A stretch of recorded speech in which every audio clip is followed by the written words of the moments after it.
Alrighty, well, how's it going, guys? Hope you're having a good morning so far. I'm student meteorologist Chloe Arroyo.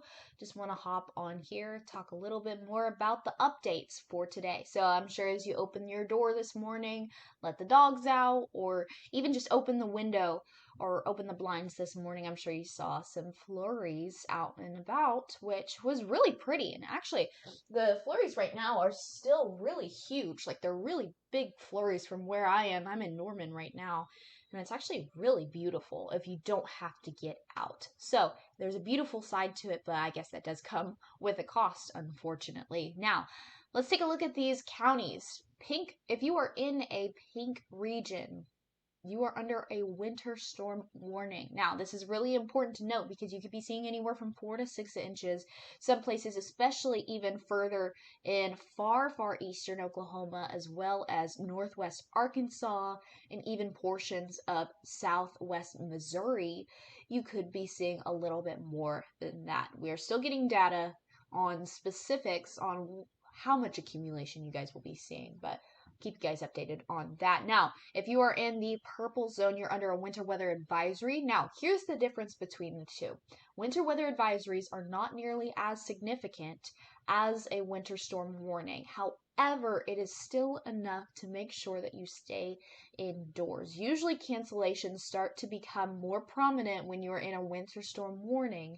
However, if you have any optional events that you need, well, we'll say optional events that you need to go out and do that requires traveling. If it is an optional thing, you want to make sure that you maybe postpone that for a later time or maybe cancel that for right now.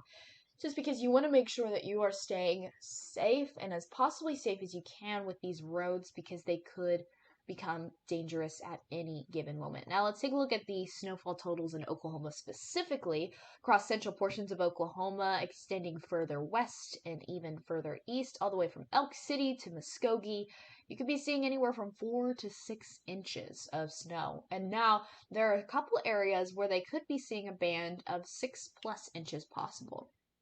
Now, this is really important to note because there's no guarantee that you could be seeing 6+ inches.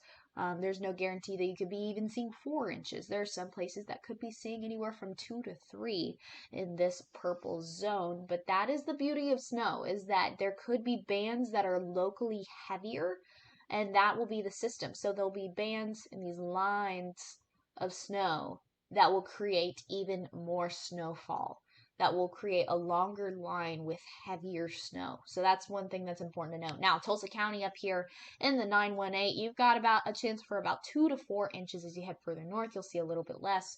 Head further south, you'll see a little bit more. Now, let's take a look at our travel impacts. This morning, I'm sure if you were out and noticed the roads, it was pretty deceiving, honestly, because we saw a lot of rain. And we were probably thinking at that point, there's a lot of rain, there's no way the snow is going to accumulate at this point, right? Just because there's so much rain and the ground temperatures are above freezing at this point. Well, at 9 a.m., around 9 to noon, until about now, because it's 12:22 right now, heavy snow started to begin this morning, and that became a little more slushy, and it packed the roads with snow as people were driving on it. And that's going to make it even more dangerous because as we head into noon to 3, that heavy snow is only going to continue and the roads are going to become covered completely. And eventually, I wouldn't be surprised if some roads close in the afternoon to evening hours. So we'll still be seeing some heavy to moderate snow even into the evening hours. So this is going to be a long time. This is going to be an all-day event. So definitely stay tuned with OU Nightly. We're going to be keeping you guys updated on all of our social media platforms. We can't have an official show just because OU has been closed or has gone remote for the day. Therefore, we're not allowed to do our show for today. However, we're still going to keep you guys updated. We love what we're doing, and we're so, so thrilled and honored to be able to give you guys this information and keep you guys up to date as soon as possible. So this won't be the last you'll hear from us today, but definitely stay tuned.